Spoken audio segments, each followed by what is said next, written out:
On the 3rd of November, right after Gabe Newell's birthday, the developers of Dota 2 published the second part of Battle Pass. Every time Valve releases a big update for the game based on Source 2, there are a lot of references to other projects that are being developed at the same time. This happens because Valve utilizes the same iteration of the engine for all new games. And the recent update in Dota is no exception. Hey everyone, Max at the microphone again, and today we're gonna talk about how weird lines of leaked code hints towards CSGO on Source 2 and the new Half-Life FPS game. So let's get right into it.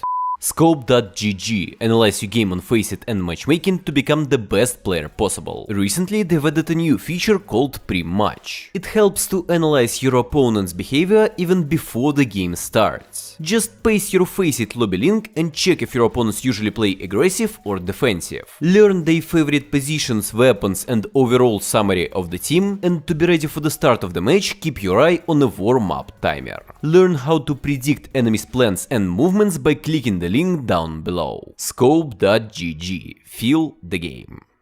Let's start with the most obvious stuff. There are direct references to the CSGO assets. The first one is a custom paid agent skin on the game characters. In this case specifically, it's a woman from the SWAT unit. Considering that the mention of this model appeared right next to the hair material, we can assume that the developers are testing a hair transparency shader on this particular agent.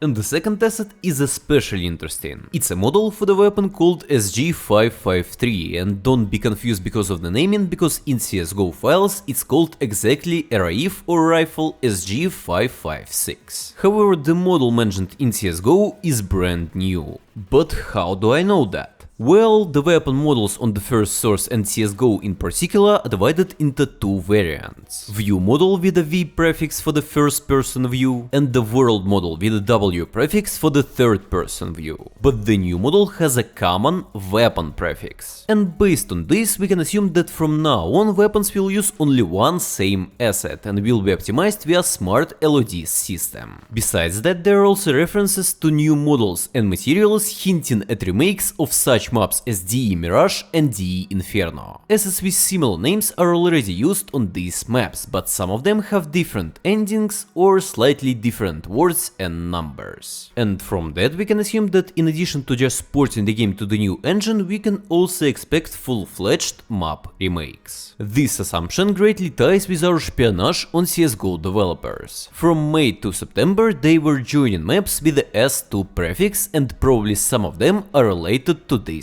remakes. Also, protobuf called user messages got updated in CSGO on October 21st. Typically, this thing is used to display all sorts of text notifications in the game UI. For an example, chat messages when someone on the server opens a case, or pop-up stats at the end of the round. But what a coincidence! 2 weeks later, the exact same user messages protobuf update appears in the Dota 2. And what's interesting, some sort of DLL check appeared right next to the previous update in the same protobuf. Basically, all DLL files stand for data libraries, which are accessed by executable.exe files. The only check related to the text notifications in the player UI that I can think of is the difference in the versions. So let's say if one user plays CSGO on source 1 and the other one on source 2, they will both get a warning like they can't play together because of the version difference. Honestly, it's a pure speculation, but if you have some alternative ideas how to properly explain it, please let me know in the comments. Speaking of obvious stuff, once again there was a mention of the GoTV system directly from CSGO, and a separate tool for compiling cosmetic items, and particularly cases, keys, weapon skins, knives and gloves. This tool has already leaked before, and I perfectly explained it in one of the previous videos.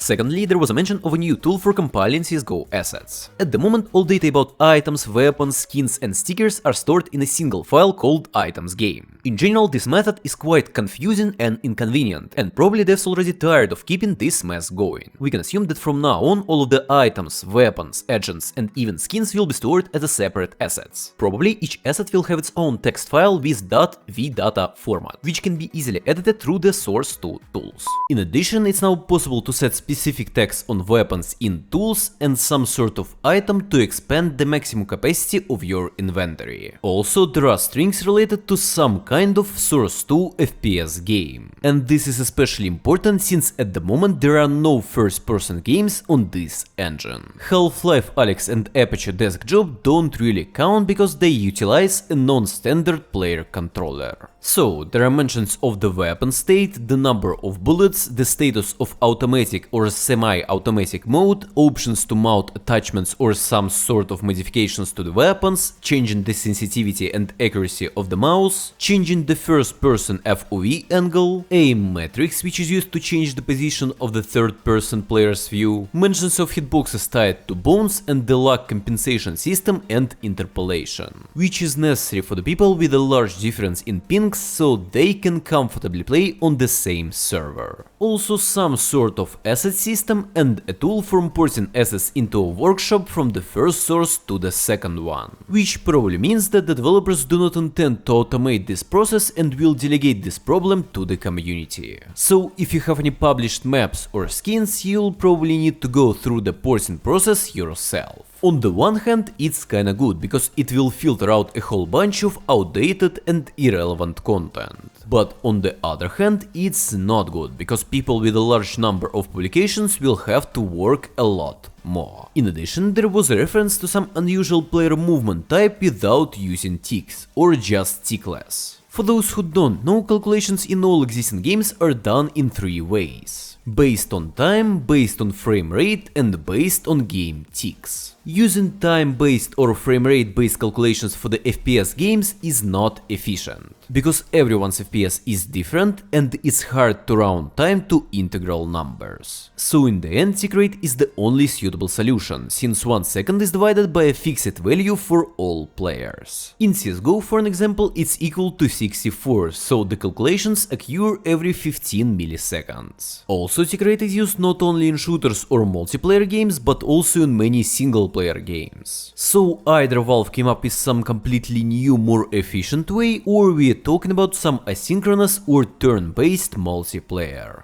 The following strings are indicating the further development of some game in the Half-Life universe. And to be more particular, it refers to the interactions with the gravity gun, like pulling and throwing objects and changing the power. And this once again hints that the future game will be played as someone in a protective HEV suit with a gravity gun.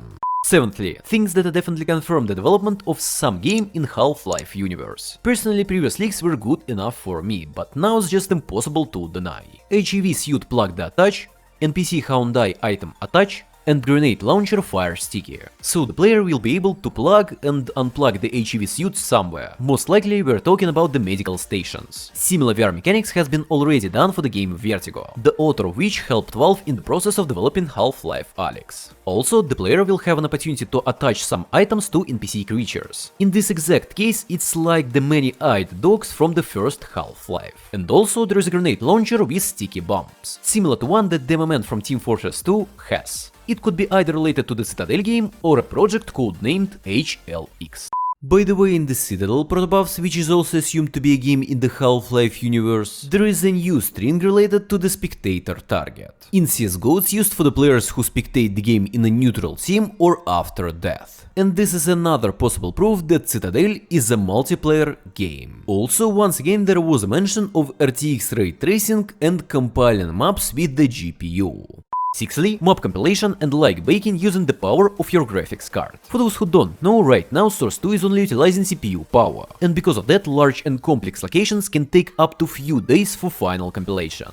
Baking with the GPU will be tightly coupled with the RTX ray tracing technology, which will greatly speed up the process for map makers. Judging by the strings, in addition to baked maps, ray tracing in real time will appear in one of the future Valve games. In other words, it's like real shadows and reflections from objects, just like in Cyberpunk or any other modern game. And speaking of graphics, in almost every Dota update there are more and more lines related to shader compilation on different kinds of hardware and operating systems, including mobile ones like Android and iOS. In this case, the acronym SM means shader model, and this sounds especially interesting in the context of the tweet which was posted by one of the Source 2 developers. It says that they finally cut out OpenGL and DirectX 9 support from the new engine, and now Source 2 runs exclusively on Vulkan and DirectX 11. According to him, this is a big deal, because Vulkan makes it easy to port the games to mobile systems, Linux and the Mac OS. Previously, there were some rumors that Valve was planning to develop mobile versions of their game like CSGO and Dota 2 in order to compete with similar projects from the Riot Games. Since Valve is so caring about graphics on Source 2, there are some new strings possibly related to the addition of photo mod, like one that's already available in a spiritual successor of Garry's mod called Sandbox. Photo mod, for those who sadly don't know, is a tool to pause the game, choose a perfect angle, adjust all sorts of effects and make a cool screenshot.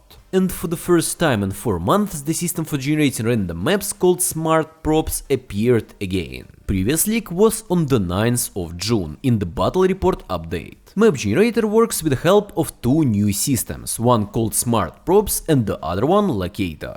Basically, the map will have some basic geometry layout and the game will fill these locations with random objects, like doors, crates, buildings and other sorts of stuff to make each round feel unique and interesting. These props can change its size, rotation angle, offset distance, color and its shade, weight and much more. In addition, there are strings related to both navigation system for the FPS game, in particular to move under the water or in the air. And most likely it's connected to the new physics-based vehicles. A3, a super advanced system for the physics-based cars. If I start going through each line one by one, this video will take another 20 minutes. But in a nutshell, they are doing the most realistic behavior for the vehicles. There is transmissions, the suspension, the detailed physics of the wheels, the engine and the joints, the fuel system, air resistance and pistons. If someone would let me look at these lines without any context, I would think that Valve was making some sort of full-fledged racing simulator. Vehicles can be flipped, other players with certain subclasses can sit in them as passengers, you can mount weapons on them, different parts of them can be replaced or even upgraded, and much